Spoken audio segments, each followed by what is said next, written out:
What up YouTube family, it's DevanOnDeck back with another Instagram video editing tutorial just for you. And today I'm giving you the exact sauce behind these videos right here. Yes, and if you notice the common thread here, all these have things moving in them and the technique is called keyframing, and I'm going to teach you that technique right after this intro.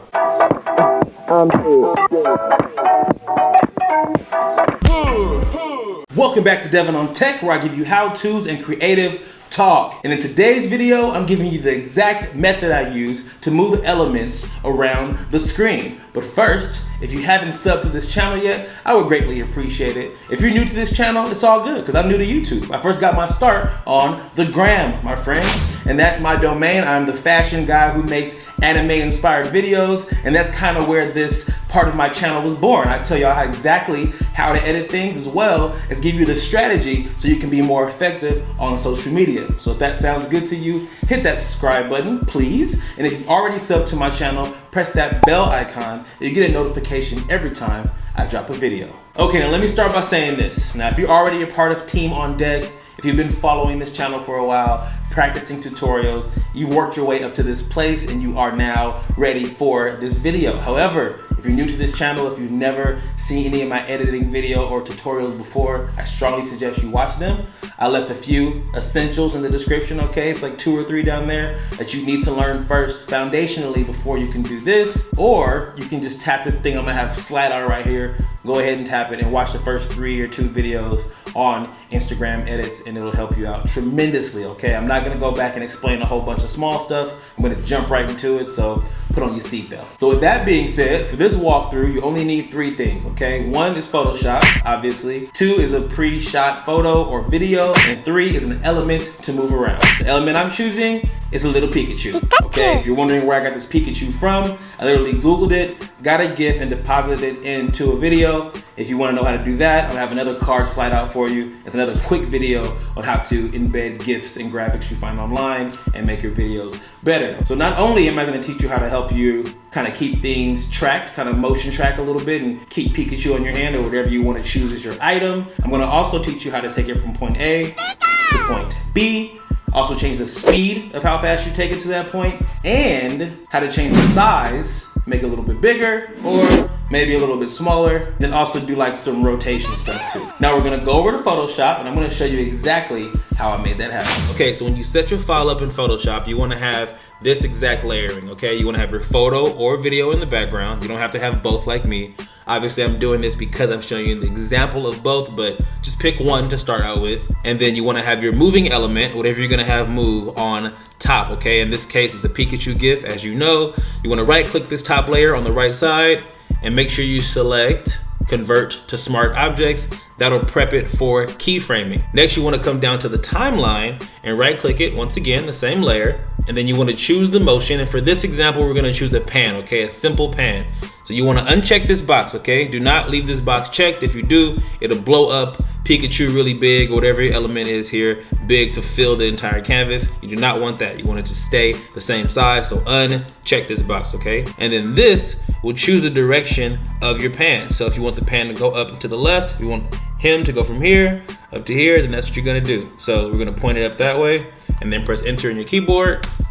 And then when you play the clip, as you see, when I'm going down here, it starts going up to the top left. You see him moving? That's exactly what it's doing.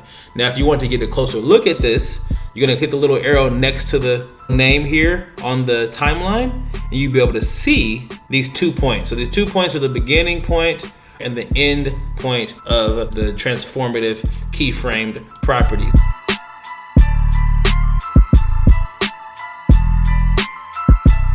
So starting over again, if you want Pikachu to move from here to the left side, you want to take it, press pan, take the resize off. You're gonna go from left to right, so I wanted to go this way.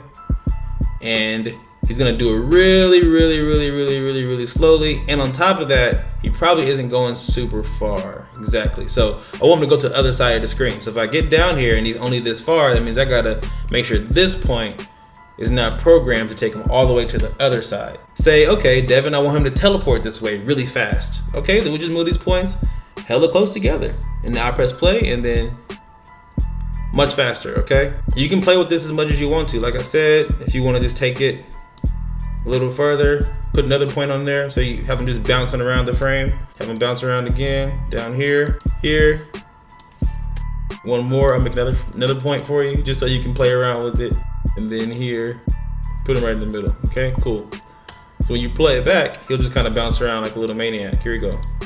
Boom, boom, boom, boom, boom. Okay, you get what I'm saying? So now you can control Pikachu to move him anywhere you want to. So for the video, we're gonna delete these. Boop, boop, boop, boop, boop, boop, boop. And we're gonna make this video layer visible now. And now it's time to actually go along with the video that you just saw. So I'm gonna make this for you right now, live for the first time, and then just basically plug it back in to the other video. Okay, so you see my hand dips down, and I want to match my hand when it comes up. Photoshop doesn't have automatic motion tracking, so you gotta kind of do it manually on your own. So I'm actually gonna do that with myself right now. So what that basically looks like is taking my hand out of the screen again, going back, and I'm gonna look and see when it pops up. So Pikachu should be out of the screen as well, along with my hand. And then I'm gonna do what I told you I did before. I'm gonna pan them. I'm gonna take these points, yep, up, uncheck it, no resizing. I'm gonna take this point back here because I know it's gonna be way down there. I don't want that. I want the point to be right. It to be a quick movement because my hand comes up pretty fast. So I know I gotta close this up a little bit. So from here, Pikachu's down low. It's actually my first point. There you go. So Pikachu's right now is down low. He should be totally out of the screen right now, which he's not. And then as my hand comes up, I want Pikachu to come up too. So I'll make sure he comes up about here. Boom, so you just slide up with my hand. And then here some more, I'll make another point, as long as it looks like it matches. And I'm gonna make more points if it looks like it doesn't match so far. So it's still moving, up some more, again, come in some more, up, moves down a little bit, we're gonna move it down a little bit, some more, up, Pikachu, coming down some more, boom. And keep in mind, every time I make one of these boxes, I'm just doing Command T to take him down to a new place to match wherever my hand movement is. Come down a little bit more. I'm gonna follow that same hand movement, make sure he's sitting right there in my hand. Okay, so let's fast forward this part so we can get to the next step.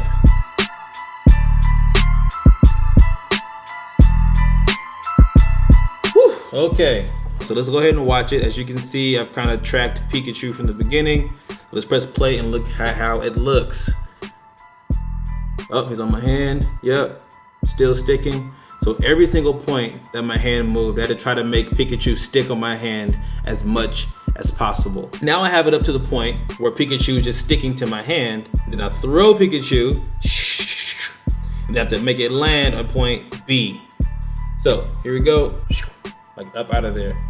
So see how that looks. From here, a little more to the right. And that feels about right. Let's look at it again. He's gone. I'm good with that. And then as the hand comes down, I want Pikachu to come down too.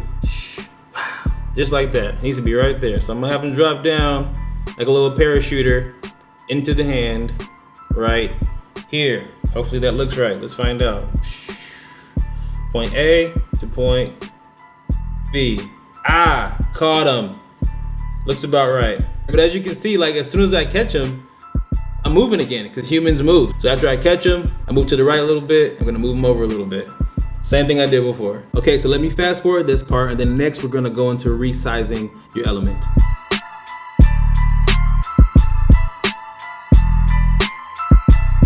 Okay, so here we go. So now I have done 2 tosses, right? I did the over my head. I did a fast one from this hand to this hand, boom. And then have him move and also have him be big. So I want him kind of in this area, and I want him huge as all get out. So here we go.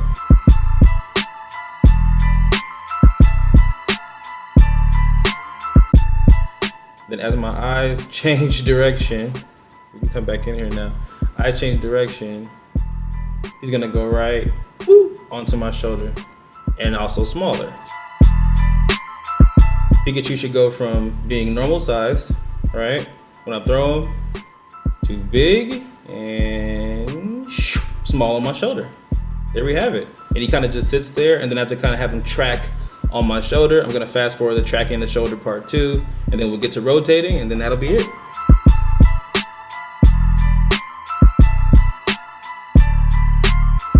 Okay, so now we're at the point in the video where I've made him go big, small, and then we're gonna have him rotate out of the frame.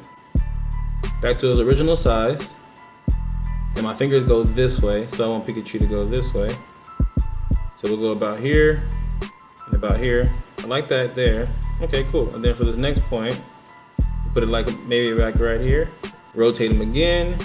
And what I keep doing is changing the center access point. So this middle thing's always usually here, right in the center, but it makes it rotate from the center of the square. I want to rotate from the center of Pikachu, so I put it right here. And that's why I want to do that. So anyway, here he goes again. And maybe this time I have him go all the way out the frame. Boom, and that is it. So let's watch it back. You might hear a little sound on this one because I want to actually hear it. Whoop. B. Bam. Also change the speed of how fast you take it to that point. Nice. And how to change the size. Whoop. Bigger. To the shoulder. Maybe a little That's smaller. it. Then also do like some rotation stuff too. It's a little Pikachu. Nice. Okay, so there we go. That's basically it. I might fix the rotating thing at the end, but for the most part, this is exactly how you do keyframing. It is a little bit annoying. I know for a fact it's annoying. However, it's the way that I move stuff around. So take your time with this, be creative, but take your time to learn it. It's not gonna be a quick one, it's advanced. But again, if you're already a part of Team on Deck, if you've already been doing this for a while, you should have no problem making this happen. Congratulations, if you made it this far, that means you now have been empowered with the technique on how I move elements around my photos and videos. So Team on Deck, you already know what time it is. That hashtag right there, I'm looking for it on Twitter, on Instagram. I'm going to lurk your accounts. I'm going to look through your photos. I'm going to double tap. I'm leaving comments. And on top of that, I'm going to shout them out on my IG story. So please, even if it's really simple or if it's crazy imaginative, something I never thought of, take it there. I just want to see y'all go ahead and give me your own versions. If you have any questions for me, any follow-up feedback, go ahead and leave it right there in the comments. And if you haven't subbed to my channel yet, please do. I appreciate your time as always, and I'll see you on the next one. Peace.